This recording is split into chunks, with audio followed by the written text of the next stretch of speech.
Welcome back. Today I am thrilled to be talking to yet another Star Low Content Profits Academy student, Kim George.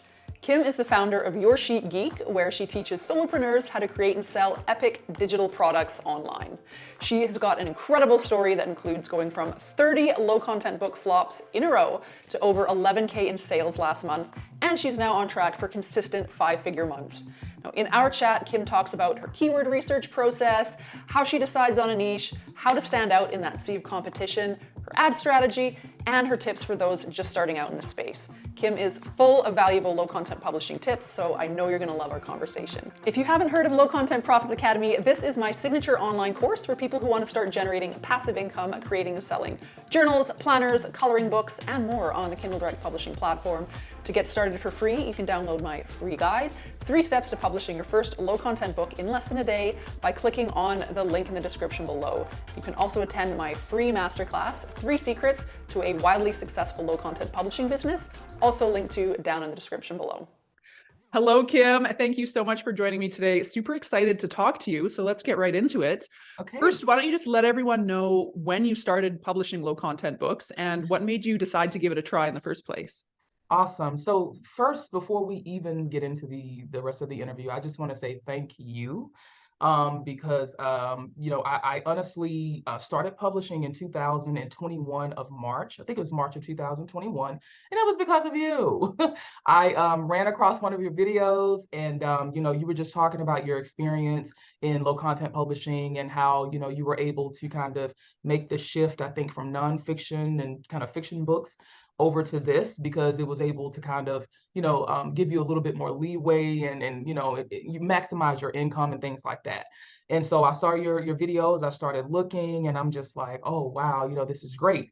So at the time, I come from a technical background, so at the time I was doing a lot of one-on-one work, kind of techie stuff, along with a little bit of DIY design, but I was kind of burnt out, right? I was just like, man, I'm stuck in one-on-one, and I'm one-on-one work, and I'm grateful for it, but I'm like, I need to find other income streams. So again, I found you. I started watching all of your videos over and over again. And I have to be truthful. One of the videos that you did talked about, you talked about your income and things. I said, oh my gosh, she is killing it out here with this low content book stuff. So I'm like, what is this? And so from there, I kind of just signed up. I embarked on the journey. I kind of started publishing, and just learning, and that led me into this the place where I am now with low content publishing, and I absolutely love it. I'm grateful for it. So that's how I got my start and when I started. Well, you've really killed it. So you have come, so what's that? 2021. So in less than 2 years. Yeah. What is it? So month to month, has it been like a year and a half? It's been a year and a half, actually. So that's it's crazy, gonna be 2 because years. by the time I was making what you're making now, that took me at least 3 years. So you have gotten me beat big time. Yeah. I mean, when I finally did get to the low content, it was about a year, but it took me a couple of years to get to that point, messing around with the fiction and then the nonfiction. So I hope you understand just how much you are actually killing it. Listen, that really puts things into perspective, because I'm just, we were just kind of talking. I'm just kind of like still in awe and in shock, really, on what has happened. I'm serious. Like, I've just been sitting here like, I cannot believe what happened. I'm still in shock. I am just grateful. I'm really grateful. I'm really grateful for, everything that has kind of happened with low content publishing. But I didn't even think about it like that. It was just like, oh, wow, okay, this is great. Now I need to do more. And, so that's really great. I didn't realize it really that. is like a phenomenal like hockey stick trajectory right off the top. Thank you. Normally you say there are no overnight successes. Well, you might be one of those exceptions to the rule there. So okay, so it's only been about a year. How long did it take for you to start experiencing some consistent monthly revenue? That's a great question. So it took me, I'll say around 6 or 7 months, to be honest, because like everybody, I was just kind of, throwing spaghetti at the wall. I just figured, okay, I'm going to publish these journals. I'm going to just put them out there. and just kind of see what happens. And it just wasn't happening, you know. So I have to admit my designs were terrible. They were ugly, and I'm just like, Lord have mercy, what was I thinking when I put these things out here? So, but I stuck with it, and it wasn't until I joined. First off, it was a couple of things that happened that really kind of set things into motion with, you know, getting consistent revenue and all that. Was I joined LCPA. Okay, joined your course, which is phenomenal. And then I started publishing books in a specific niche. And so I started noticing that those books were selling. And I'm like, huh.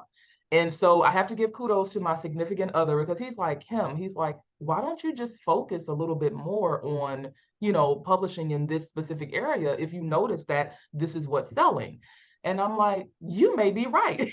And so I did that. And that's when things really picked up, you know. So it was just noticing a trend and kind of stepping back to say, okay, wait, this is working. So let me kind of, you know, put more energy into publishing books in this specific niche. And that's kind of what happened.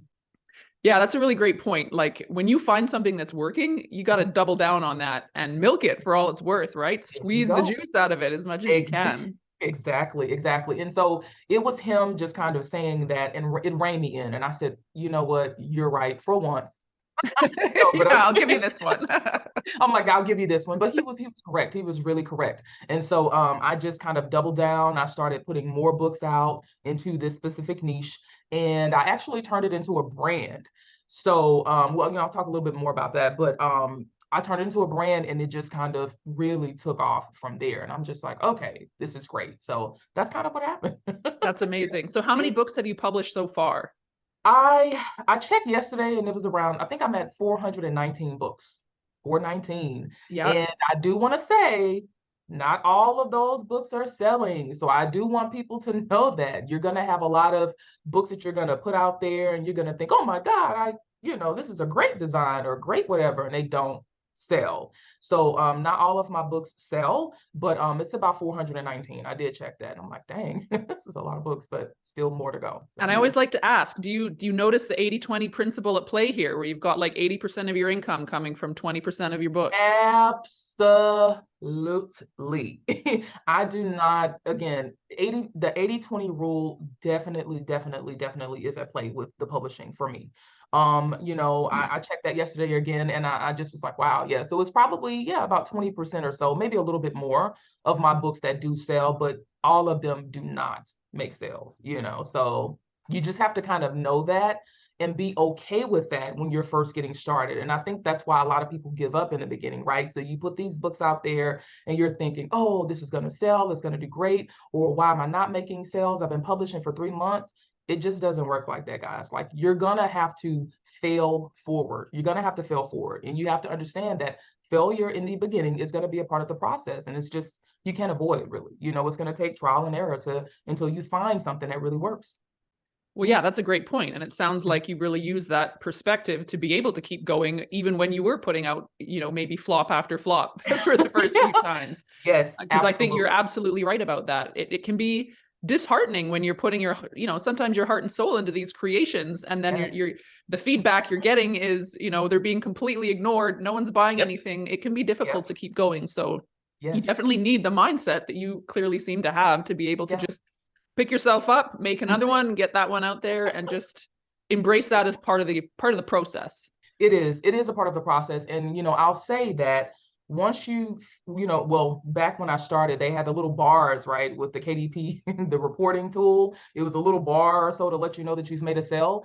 Once you see that, then that was for me, it was everything that I needed to say, okay, there's something here. You know, someone has finally purchased a book. So this is telling me that I'm doing something okay. So let me, back to my previous point, double down on what it is that I'm doing with the specific book that is sold. So once you see that sale, then, it's just like, yay, I won.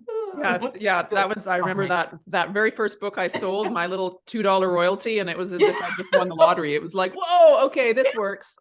Let's do some It's just more. like, So it's did you confirmation. actually make a sale on your first book, or did you have to put out a few before you made your first sale? Oh God, no.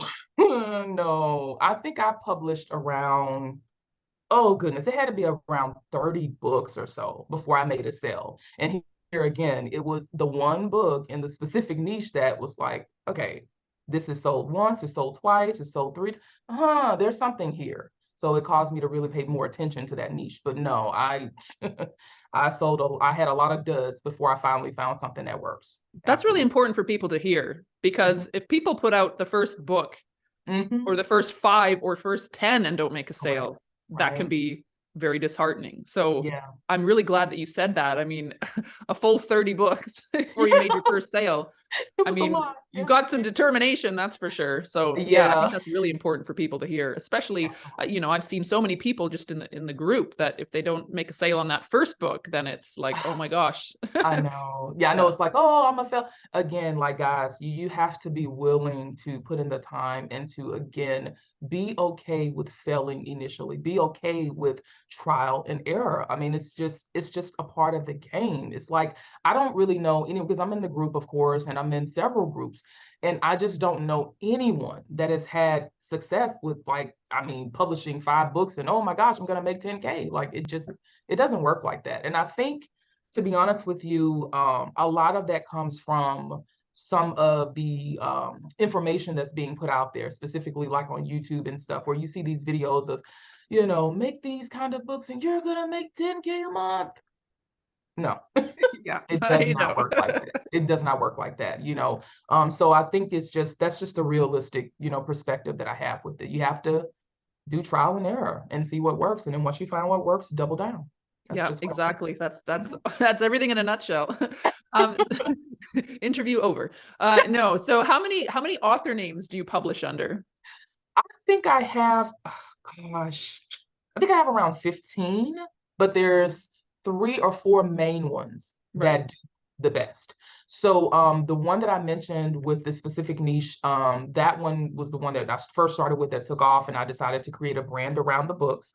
And when I say brand, I'm talking about, social media stuff. I have a social media page for that. I have an author website for that. I have what else? Email list, you name it. I decided to really go forward with creating a brand around, like really go out with creating a brand around that. And then here lately, and this is one of the top earning books that went crazy in December. I created a brand around this book because here again, I noticed that wow, this book is really taken off. So maybe there's something here. So I wanted to go ahead and just create some more, add some more books to that specific line of books and create a brand around that one as well. So yeah. That's great. Yeah. So it sounds like you did a lot of experimentation in the beginning with Mhm. multiple Yes, brand names. And then again, everything. once you found one that was working, you decided to put your focus, your energy there, which I think is Yes, a really smart yes, move. yes, absolutely. That is correct. So Yes, so how do ma'am. you decide what niches to pursue? That is a great question. And this is something I really want people, if you don't take anything else away from this interview, please take this.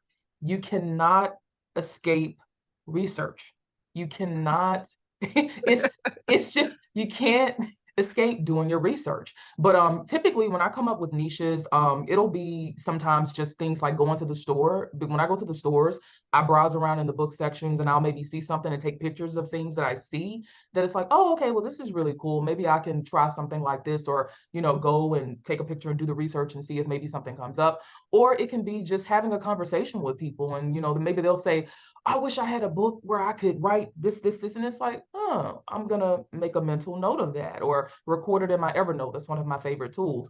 Or essentially going to Amazon, looking at some of the bestsellers, looking at, different niches out there and just kind of seeing, okay, well, what's selling? Is there something that I can, take from some of the bestsellers, like a sub niche within that niche or et cetera, et cetera. So I go about it a lot of different ways, but that's typically, kind of what I do. Definitely. I've Mhm. noticed that with a lot of people that have had success, they kind of Mhm. get off their rumps and take it offline and like Yes. go to real Yes. bookstores or have Yes. conversations or Yes. pay attention to things they're seeing in the news or like Mhm. local hobbies and things Yeah. like that. Yeah. Yeah. Yeah. I Yeah, mean, that's really smart. you have to, and again, this is kind of going back to the whole, this magical niche is going to make you this. You guys have to think like if someone's putting out a video, and there's nothing wrong with that because you can definitely take information from that, but you have to think if someone's putting out a video that is talking about a magical niche and that's getting, hundreds of thousands of views or whatever, how many other people do you think are going to run to start putting out books in that niche? It's just by the time you get to it, it's going to be like, oh crap, there's thousands of books that I have to compete with. So Yeah. you have to be willing to find other ways to come up with ideas for books that you can create. And you will be surprised, like like I was just mentioning, in just having conversations with people, talking to people, or just listening. You have to have an ear to listen sometimes at like things that people are having challenges with. And then you can take that, go and do the research and see if there's a niche for it and then kind of go for it from there. But that's typically what I do. Now, once I find something that is like, okay, this seems to be interesting, then I will head over and I use a couple of Chrome extensions to kind of validate the niches to make sure that they are something that people are looking for on Amazon. So one of them is, I think it is the AMZ Suggestion Expander. It Yep. is a Chrome extension that I absolutely love. Another one is Corvin Van Stone's self-publishing. He's from Self-Publishing Titans. Yep. He has a tool that is called I think it's the BSR checker or something like that. But I use that as well to just kind of see what the numbers are looking like with, how many people are competing or how many independently published books are in that niche. And then also DS Amazon Quick View. I love that one because it kind of tells you, what the rankings are for those books. So that's And kind of those my are all free tools, right? Yes, they are free Chrome Yeah. extensions. You just install them into your Chrome browser and they do the magic for Yeah, you. those are all really, really great Mhm. tools, and they definitely shave off a lot of time. Yes, Um, yes, they do. okay, so you mentioned competition a minute ago. How do you approach, being able to stand out amongst the competition for your own books? Definitely one of the things that you have to get great at is design. Like your covers have to be on point, your interiors have to be on point.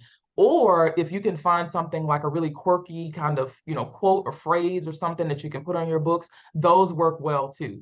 But the biggest thing is going to be design. I mean, there's no way around it. I think that, a lot of people, whenever I have people come to me or they're send me an email and say, hey, Kim, can you take a look at my book cover? What do you think? The first thing that sticks out is bad design, bad Yeah. design. And so I just want people to know that, you don't have to be like some kind of graphic. I'm not a graphic artist. I'm a DIYer. Fortunately, like tools like Canva, things like that have templates already available that you can just modify and fonts that you can pair together. It just really makes everything easy. But going back to it, the biggest thing is definitely the design. You have to be good with design. That's the first thing that people see. So it has to be good. Your interiors have to be on point too. I know that, you can definitely go and purchase interiors from different places, but anytime that you do that, you definitely still want to add some kind of pizzazz to it and make it your own. Make it something super unique. You have to think like, would I buy this book? Is this something that I would use? Is this something that I would buy? So you kind of want to think from that kind of perspective when you're creating your books. Yes, absolutely. Design, yeah, books are judged by their cover, Yes, they and are. yeah, you've got that one chance to make a first impression, and all the Exactly. any other cheesy quotes I can think of that that get the point across, but they're all true. Like, yeah, you do have to have good design because somebody else will come along and they'll have good design, and if you don't, then there goes your chance. And that's exactly really quickly, Rachel, what happened with the book that took off. So this was in a competitive niche. There's a lot of a lot of the same type of books that are out there, and I started thinking like, what was it that I did that really kind of made this book stand out? And it was the design. It was different. It was unique. And it's something that looks totally different from everything else that's out there. So again, you have to get good with it or know how to hire someone that can help you create well-designed books. I mean, it's just what it is. Absolutely. Yeah. So we kind of already touched on various uh, points of this, but can Mhm. you kind of just walk us through your research, creation, and publication process? Like, where does it Yeah. start and where does it end? So for me, it starts with, again, doing the research, or coming up with a niche idea. And again, there's several different ways you can do that. For me, it's again hearing maybe something that someone has said they're, challenged with, or going into the store, seeing something, oh, well, this looks pretty cool, or just being on Amazon and just looking around to find different ideas. So once I find an idea for something that I may be interested in publishing, I have to validate it. You have to validate things, guys. You just can't.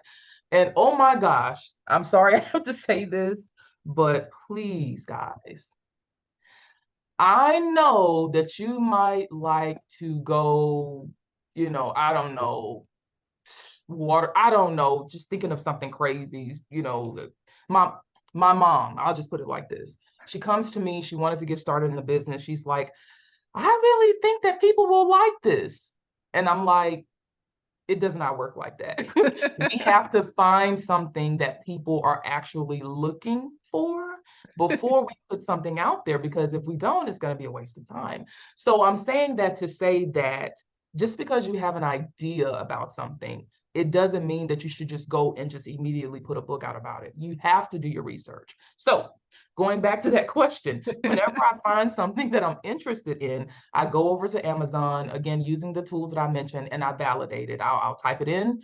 If it comes up, or if I see something that is a sign to me that, oh, okay, people are actually searching for this. So that's all the validation that I need. And then from there, I'll go on to, like I said, check the BSR numbers.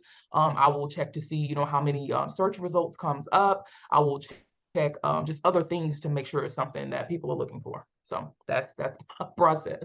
But yeah, it just, I just wish people would understand that you can come up with all these different things, but if no one is searching for it and looking for it, you're just kind of wasting your time. Yes, And you I'm might be your own sole customer in that yeah, instance. yeah. Or you And might get it a happened couple with pity purchases from family members. and it happened with my mom, right? So I got to the point with her, and I'm like, I love you, mom. And I'm like, people aren't looking for this, but I said, I'll put it out there for you. I'll publish it. But I said, but I can't guarantee that it's gonna make sales. And she said, well, I think it will. Okay, great. No sales. Well, I guess you were right. Oh, you think? I love her, but God bless her. But I just was like, okay, I'm just gonna have to show her like this is how this works. So yeah. Yeah. All right. So you use ads. So can you just talk about when you started to use ads, like how far along in your journey before you got in there? Because that's a whole other animal. And then Yes. just talk a little bit about what your ad strategy is. Yes, that is a great question. So I started using ads probably, I'll say, so I started making consistent sales around 6 or 7 months. So probably, honestly, in month number 5 or 6, I started using ads. And I have to tell you, it was terrible because I didn't know what I was doing. I didn't know what I was doing. I just, kind of saw videos on YouTube about other people talking about using ads to boost sales. And I said, well, you know what? I'm going to give it a try. And let's just say that I was definitely in the negative. It was horrible. I said, I'm not doing this anymore. This is just taking my money. And it was because I just didn't know what I didn't know. So what I decided to do was I started looking at, I think I took Dave Cheson's, I think he has a free Right. course. Yeah. His free ads Yeah, course. he has a free ads course. And then I started looking at some other YouTube videos from people who were really doing well with ads. And it wasn't for KDP though, it was for like FBA.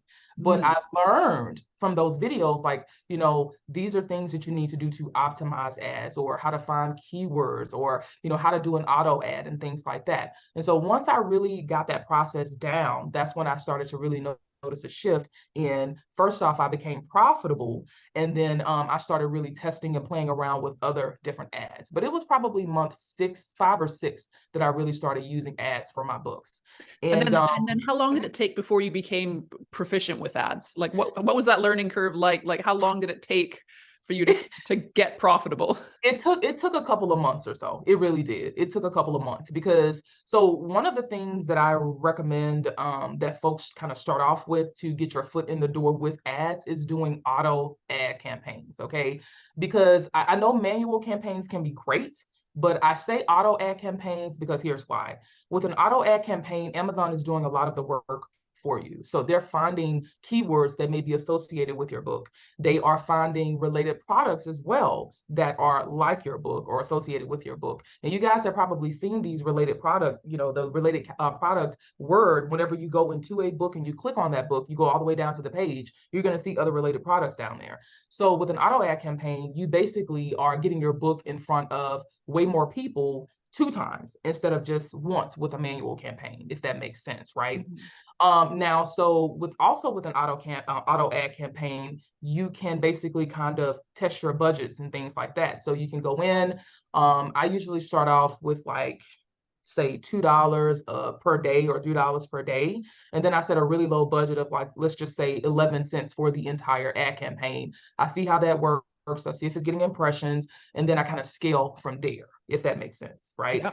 So once you start getting your impressions and you kind of start getting clicks to things, from there, from the books that you're getting the clicks and impressions and things to, you can take that information and put those into its own manual campaign. So that's essentially how I do it. And then I also use a lottery ad campaign as well. I absolutely love it.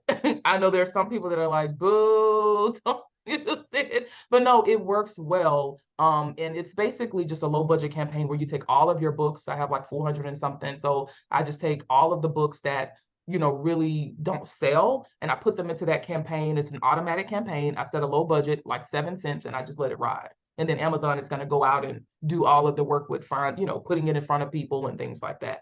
So that's essentially my strategy that I use, but it's been working pretty good. So I'm grateful for that.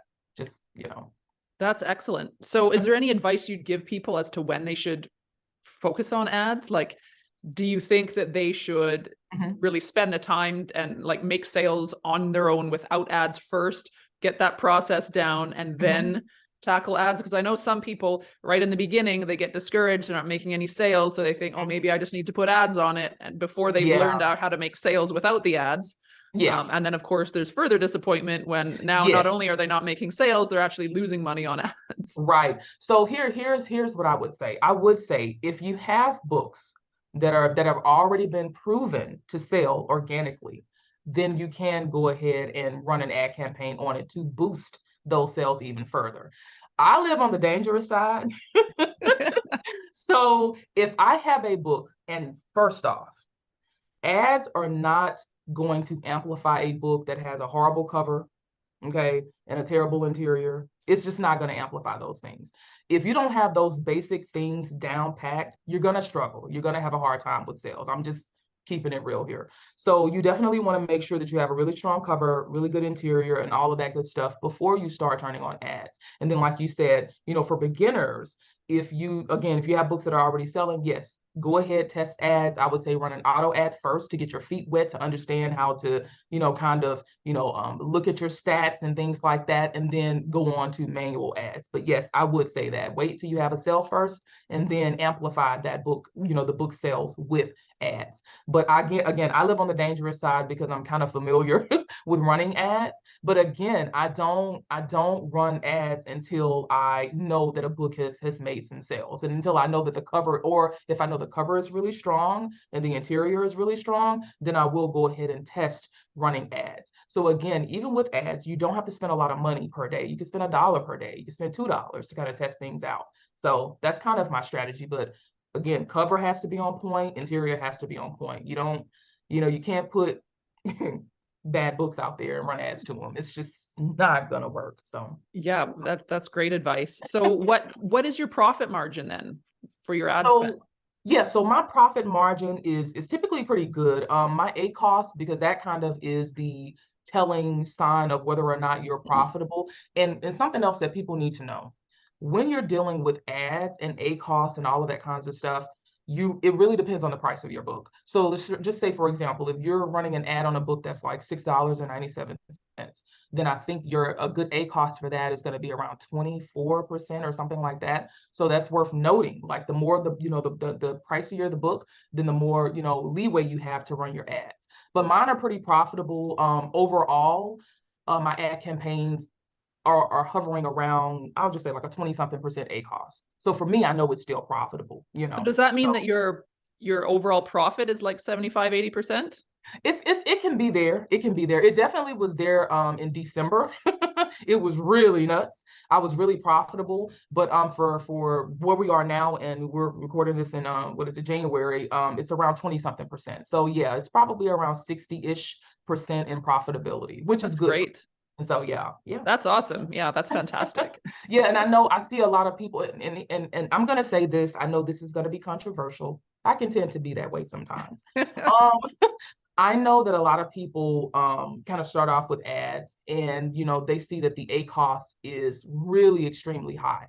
So there's a couple of things that you have to consider, okay, with that.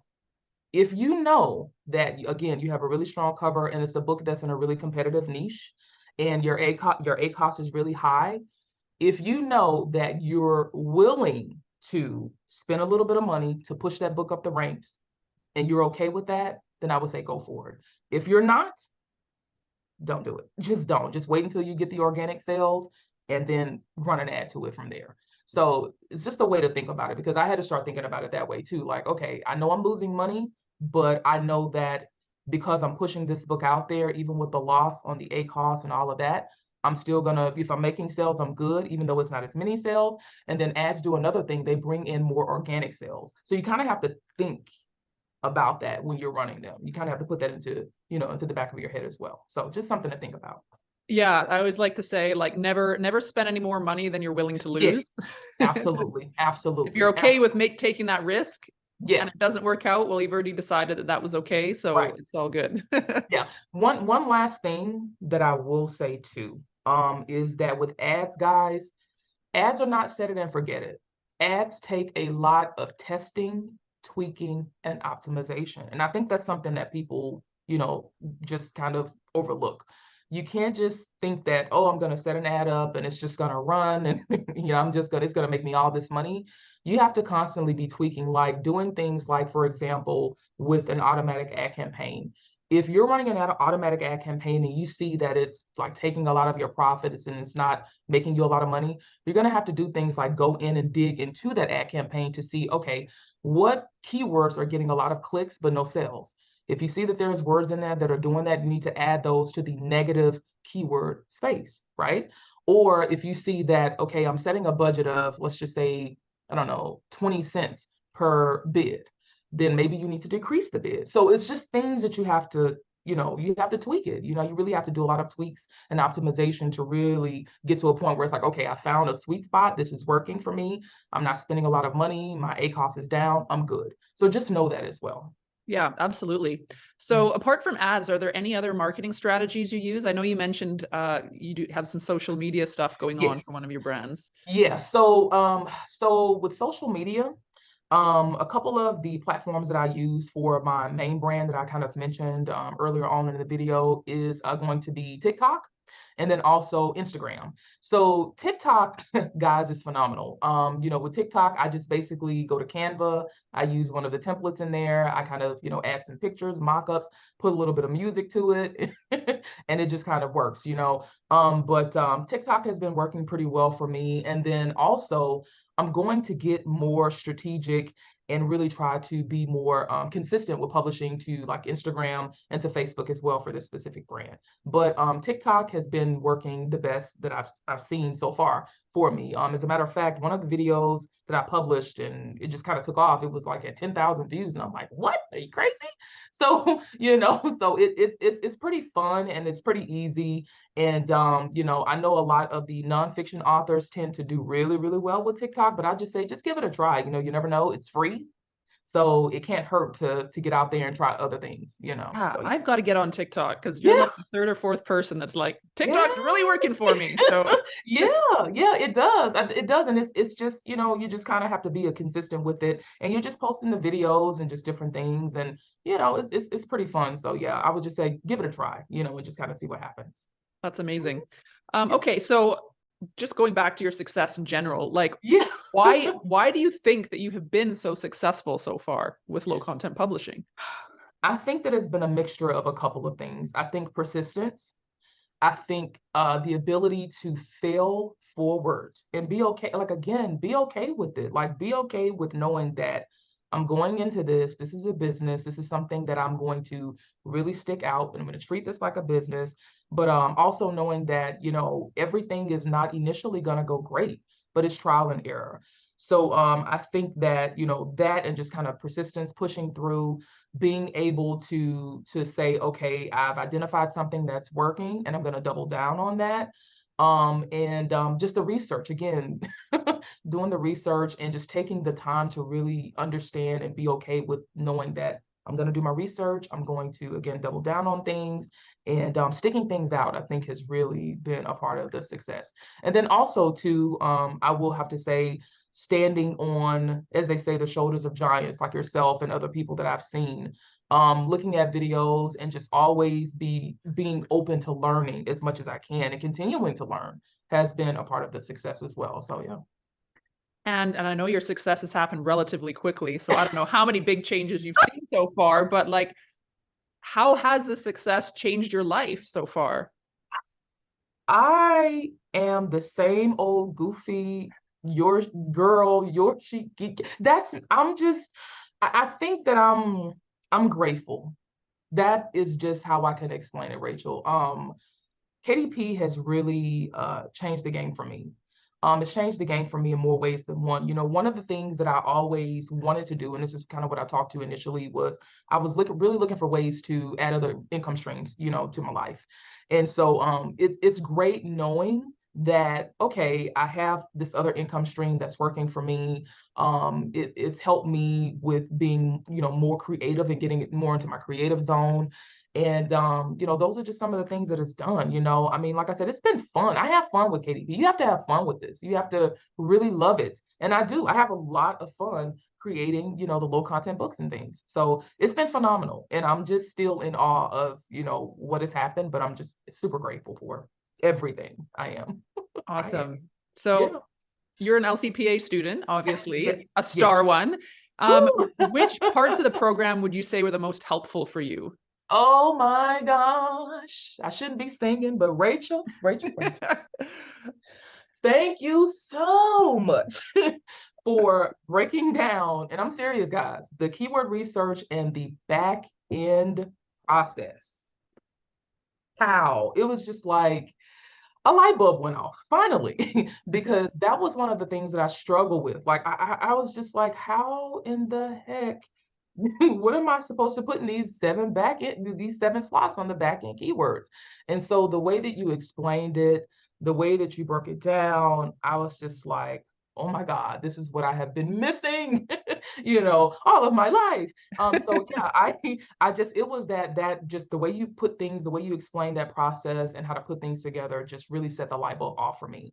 So it's just really made it so simple. So whenever I'm doing books now, it's just kind of like, okay, I got Rachel's process. I'm gonna get these 7 back-end keywords in here.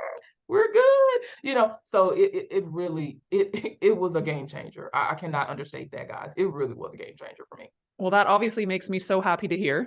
Yes. So happy. Okay, so we're at the beginning of the year now. What are your Yeah. goals for this year? So my goals for this year are to continue publishing in the low content space, but caveat, I am going to be focusing more on books that are harder to compete with. Like I've really been getting into children's story books and picture books. That's been really great for me.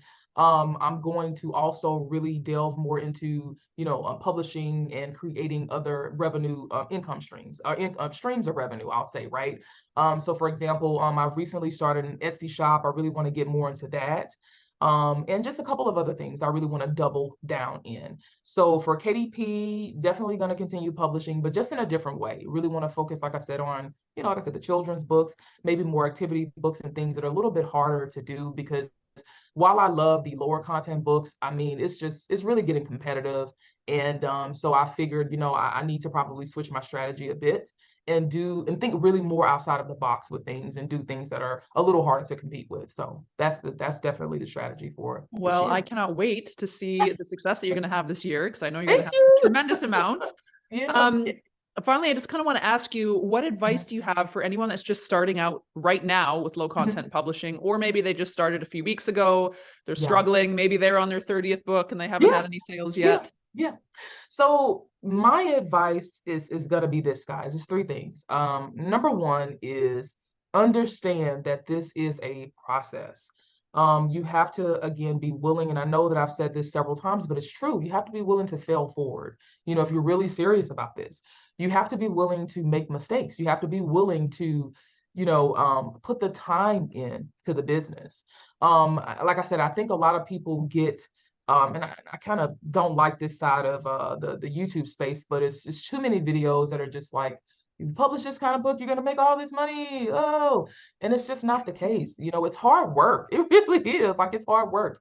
And so you have to be willing to put in the time, the dedication, and be willing to fail a little bit before you find that something for you that works. Okay.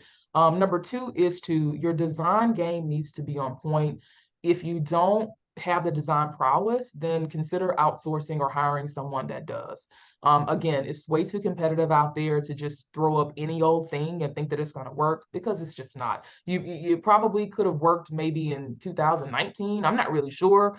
But you have to be really, really, really, good with design, or find someone that is good with design, or take classes, or just learn, some of the design fundamentals. Okay.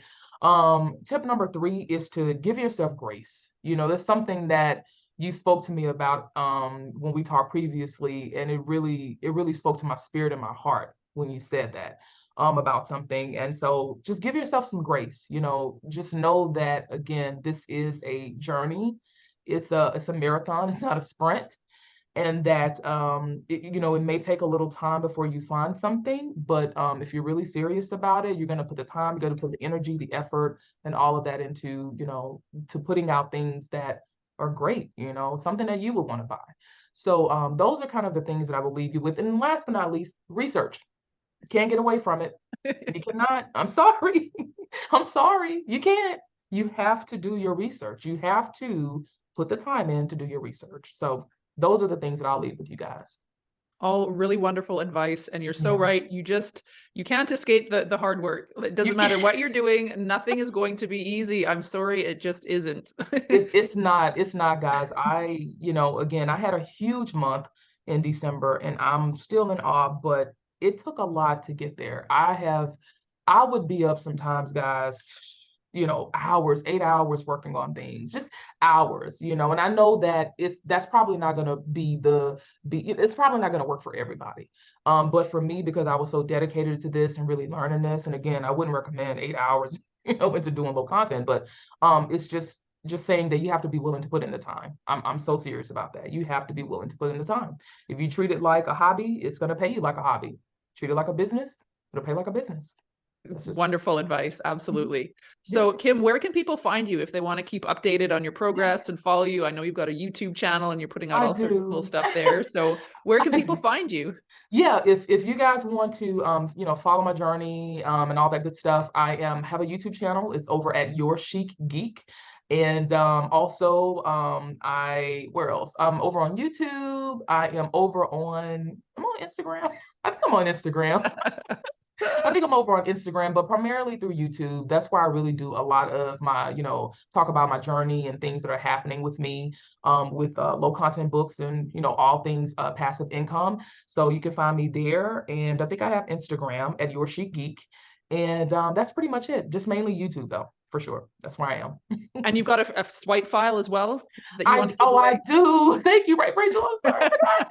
But I do, guys. So for those of you that are interested, I do have a free swipe file where I have 101 different passive income products that you can create and publish and sell. So if you're interested in that, you can definitely download that just to kind of get some ideas on things that you can do. So yeah. And we'll leave a link to that swipe file down in the description below. So people be sure to check that out. And I'll link to your YouTube channel too. So awesome. Yeah. Well, thank you so much, Kim. It was just such a pleasure speaking with you today. And yeah, I just can't wait to see what you get up to this year and thank you. How much more your success just kind of explodes over the next 12 months. So thanks again. Thank you. No, so seriously, I have to say this. Thank you again, Rachel. Again, you were one of the first people that I started following. And again, thank you for just putting out great information. Thank you for being who you are. And I wish you nothing but more success and all of that good stuff as well for this year. So thank you. Appreciate it. Thank you so much, Kim. Thank you. Thank you so much for watching. I hope you're as inspired and motivated as I was after chatting with Kim. Again, if you want to find out more about how to get started with low content publishing, download my free guide, 3 Steps to Publishing Your First Low Content Book in Less Than a Day. I have linked to that down in the description below, and you're also invited to attend my free pre-recorded masterclass, 3 Secrets to a Wildly Successful Low Content Publishing Business, also linked to down below. Inside that masterclass, you're going to learn the 4 things you must do before creating your first low content book, the 5-step formula for writing a book description that sells, the 3 mindset musts for low content publishing success, and you'll also learn more about my paid program, the program that Kim is a student of, Low Content Profits Academy. And if you like this video, please hit the like button, subscribe, share it with anyone you think might find it helpful. For another low content publishing success story, check out this video next to see how another one of my star LCPA students is making $5K a month on KDP with no ads. Thanks so much for watching, and see you next time.